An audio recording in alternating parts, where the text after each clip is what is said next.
Hello po mga kabayan, kakabsat, kasangkayan. Tayo po ay nag-aabang po ng tricycle na masasakyan papunta sa bayan ng Cuenca. Yun na yan, bibili pang ulam.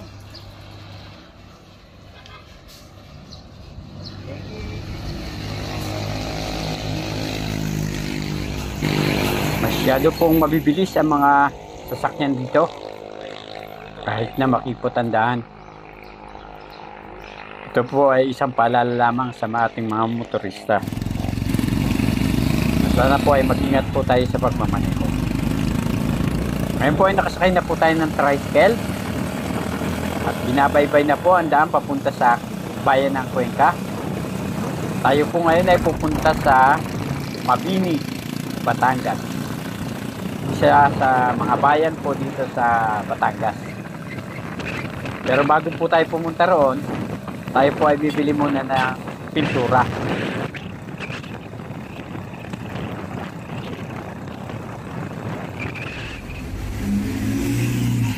Mga kabayan, kakabsat, sangkayan, nandito na po tayo sa bayan ng Cuenca. Pag-alis po natin sa Baribungahan ay wala naman pong ulan. Pero pagdating po dito sa bayan ng Cuenca ay maulan po. Ganito po talaga ang panahon dito sa lalawigan ng Batangas. Pabago-bago. Pero napakaganda po ng klima dito. Ngayon po ang temperatura dito ay tinatayang nasa 22 degrees centigrade. Hindi mo na po kailangan ng aircon dahil tamang-tama lang ang lamig. Ngayon po ay mag-aabang po tayo ng tricycle papunta po sa bilihan ng pintura. Nandito na po tayo sa bilihan ng pintura, mga kabayan. Ang nasa ating pong harapan ay ang bundok ng Makulot. Ito po kumisan ay hindi nyo makikita dahil po ito ay nababalot ng ulan. Ngayon po mga kabayan, kakapsat, ay sinisimula na po na i-mix ang ating napiling kulay na pintura. Yan po, inilagay niya po sa computerized mixing machine. After a few minutes later. Ngayon po mga kabayan, ay natapos na po ang pag-mix ng ating napiling kulay na pintura. Ito po ay dadalhin po muna natin sa Mabini, Batangas, para hindi na po tayo babalik ng bungahan para iwan ito. Total maganda pa po. Dahil may dadalawin lamang po tayong kaibigan doon. Yan po, tapos na. Ngayon po, sakay na po tayo ng jeep.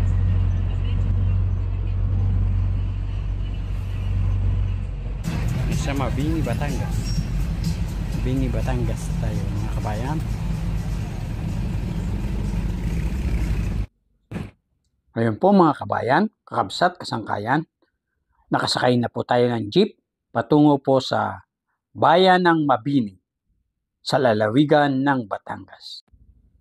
Para po lalo nating makilala ang bayan ng Mabini, ay balikan po natin ang ating kasaysayan.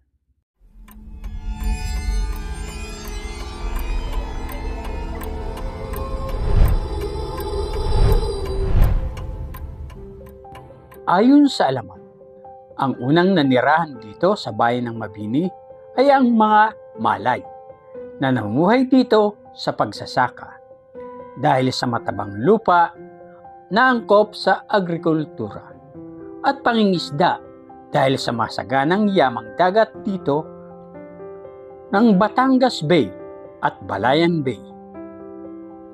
Ang unang komunidad ay pinamumunuan noon ng mga dato o sultan.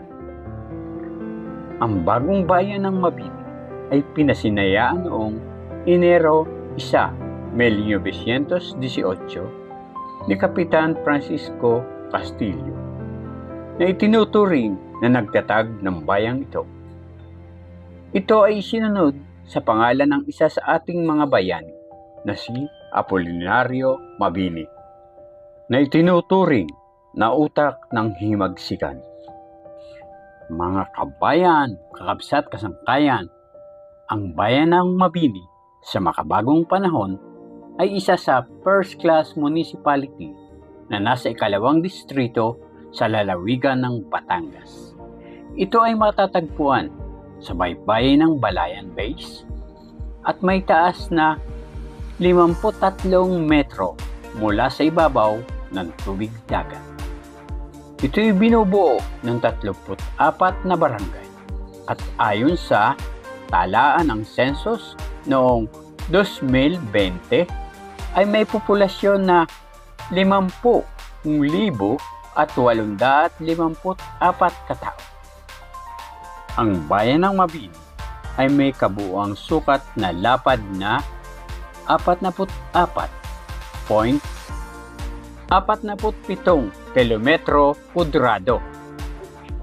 Yan po ang maigsing kasaysayan at ilang kaalaman mula sa maalamat na bayan ng Mabini sa lalawigan ng Batangas.